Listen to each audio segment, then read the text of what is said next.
As a matter of fact, you were itching. Let's get your response now to some things that Nweke Jnr has said.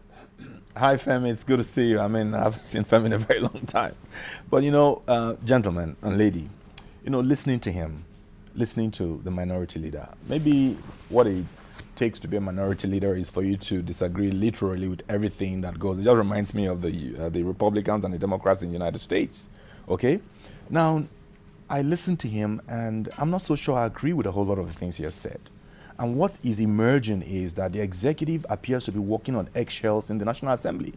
It's almost like every step you take, something is wrong. Every step you take, something is wrong. I'm not suggesting that the executive is doing everything right, But I just think, again, that I need to underscore the importance of synergy, cooperation, and collaboration for the interest of the Nigerian people. And not just for ego, and not just for, this contest of who is more powerful, which arm of government is more powerful. Is that the way it comes across? That is the way he comes across. Okay, because I just finished.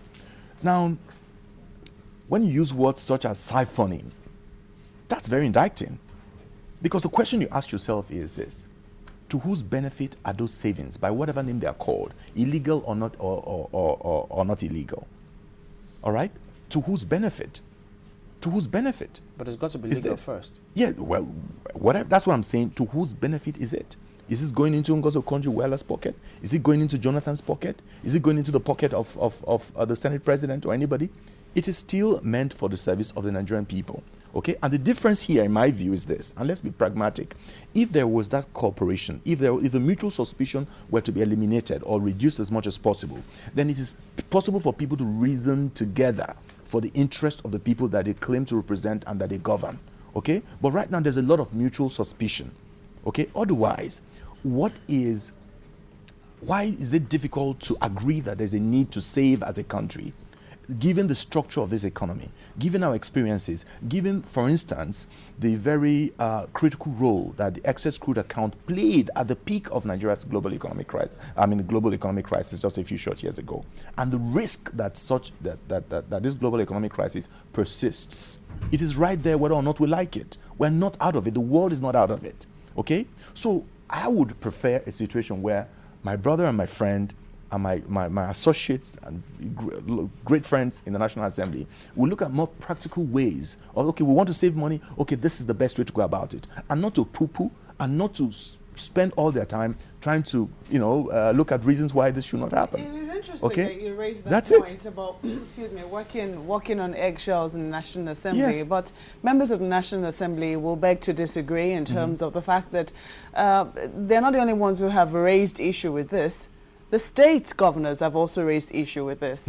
They've talked about how the revenue account is even skewed in favor of the federal government, which they believe is too powerful. They're asking for more funds. And state governors have said, in fact, we've heard the chairman of the Nigeria Governors Forum saying, who says states can save by themselves? I've been talking about the fact that there is no such thing as a benchmark in the Constitution, and it says all revenues should accrue to the federal allocation accounts and it should be shared. Why is it that states cannot be left by themselves to do their savings, set their benchmark by themselves, and do their savings by themselves? Yeah, the reason. I mean, I'm very conversant with these arguments, and I've personally engaged the chairman of the Governors Forum, and I know he's very passionate about that position, and that's fine. But you see, yes, states can save, okay, but don't forget that the federal government has responsibility for overall macroeconomic stability, okay, and the states are part of the country, okay. So dumping monies into their hands, into the hands of states and things like that, would really, really rock the boat. Okay? Is it possible for Lagos State, in spite of its wealth, in spite of the revenues that accrue to it, do they have the capacity to ensure, for instance, the exchange rate of this naira?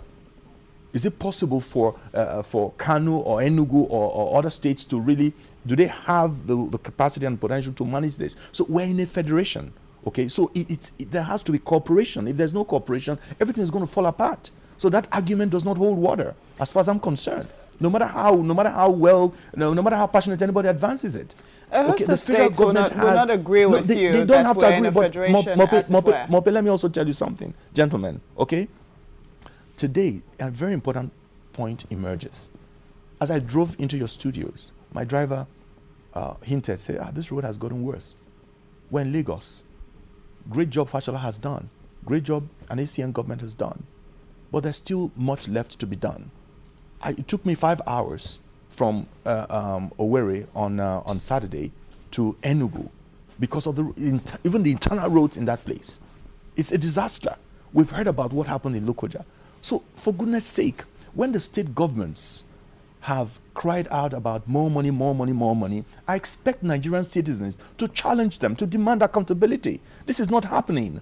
And it is so much easier to focus on the federal government. Unfortunately, even the local government chairmen are allowed to do just whatever they want, marrying wives and buying cars and doing all sorts of things. Where are the citizens of my country? Okay? No. It's an issue. No. But on this, sorry. It's an issue, and you raised it. I mean, it's a dimension. It's a dimension. It's a dimension that must be considered. Well, let's not forget that the legislature is also part of government. Yeah, absolutely. So that is one arm of the government. But sometimes maybe the legislature or the executive, which one of them, anyone, sometimes they get to confuse the people to make them believe that these are different arms of government or different people entirely or different entities, not knowing that they are one and the same. Absolutely. But in this case, what he's saying that they're trying to play the whole essence of checks and balance. And that is why they're asking questions. Like the sovereign wealth fund he talked about. You say you've actually argued that with the chairman of the Governors Forum. Yes. He wants to know, just like most people in the National Assembly, where that money is from and where it is going. We know where the money is from. Everybody knows where the money. It is the savings. Exactly. The difference between the $115 international price of oil and the benchmark. It is the excess that goes there. That is how the excess crude account was accumulated. That is how your foreign reserves are raised. Okay? And let me tell you something. If you if you do not save over a prolonged period and your foreign reserves continue on a downward trend, you will never be able to support your currency. Okay? And some of the countries that have had the most stable currencies are countries that have accumulated some of the largest reserves in the world. Okay? And we can tell you some of them. Okay, if you look at a country like Thailand, for instance, $174 billion, dollars in accumulation. China, we're talking about $3.2 trillion. You look at Saudi Arabia, we're talking about $592 billion. You look at Nigeria, it's 41. Okay, you look at Malaysia, it is 134. Indonesia is 109. These are some comparator countries. Just a moment. Okay? Sorry, these are comparator countries. These are comparator countries. He raised something quite interesting here. For instance, now we still go borrowing, and now you talked about flood, the devastation it has caused for us as a nation. Isn't that a time for us to go back to those savings and say, okay, now we have this X amount in our pause? You've depleted it already. On the basis of the kind of argument that my brother was advancing, everything was depleted. On the same argument, pressure was brought to bear on the executive. No, it's illegal, until everything was liquidated.